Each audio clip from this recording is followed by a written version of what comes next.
I-check na natin kung ano na ang resulta nitong niluluto natin na super spicy tinola. Eto na, buksan natin. Ayan. Ayan na, makikita nyo ito mga buddy. Talagang uusok na naman ang tainga natin dito sa tinola na ito. Ito yung tinatawag nulang super spicy tinola. Ayan oh. Talagang napakadaming sili.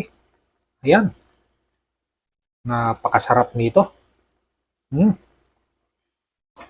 Tignan nyo yan mga buddy. Oh, talagang eto na oh. Namumula na sa sarap.